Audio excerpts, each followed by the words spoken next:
vous explique l'historique de ce programme.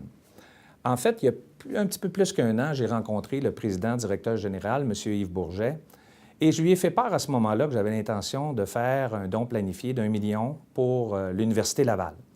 Et à ce moment-là, je lui avais mentionné également, je lui ai dit, j'aimerais ça de ne pas être seul à faire ça, créer un genre de mouvement d'entraînement, qu'il y en ait d'autres qui mettent l'épaule à la roue avec moi pour faire un impact plus significatif.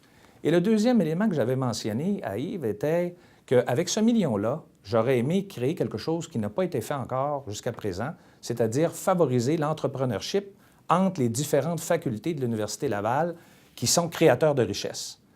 Alors, 6 mois plus tard, Yves et son équipe ont réfléchi et me sont revenus avec l'idée des 100 associés, que j'ai trouvé absolument génial. 100 personnes qui vont donner 1 million et plus au bénéfice de l'Université Laval. C'est du jamais vu, c'est extraordinaire et je suis très fier d'avoir été le premier, en tout cas, d'avoir été la bougie d'allumage de ce grand projet mobilisateur qui va permettre de faire la différence et j'en suis très fier. Vous savez, le meilleur moyen d'être des artisans du changement, c'est de s'impliquer et d'essayer de faire la différence.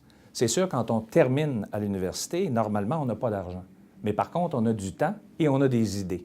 Fait qu'on commence comme ça. Puis après ça, quand on gagne un petit peu en crédibilité, bien, on accepte des présidences d'honneur. Donc, à ce moment-là, on a encore plus d'impact.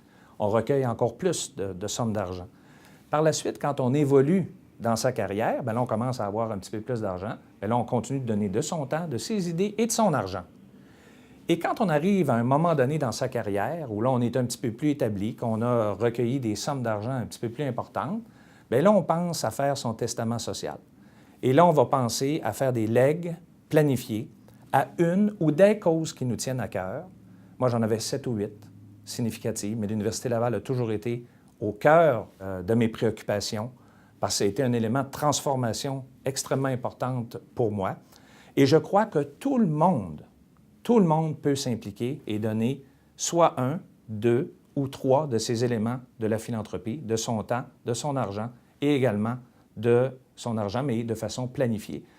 Puis c'est une forme de philanthropie qui a été négligée par le passé parce que les gens pensaient qu'on fait ça presque à l'article de la mort. Alors, c'est surtout pas ça qu'il faut faire. Il faut faire ça pendant qu'on est en pleine possession de ses moyens. Et je crois sincèrement que dans les prochaines décennies, il va y avoir un transfert générationnel de fortune colossal et que tout le monde devrait penser à une ou des causes et pas vider ses poches, pas brimer sa famille, mais donner jusqu'à 10 % de son avoir à une ou des causes. Et ça représente des centaines de millions de dollars, voire des milliards. La philanthropie planifiée, je suis un ardent défendeur de ça, va devenir la philanthropie, une des philanthropies de demain.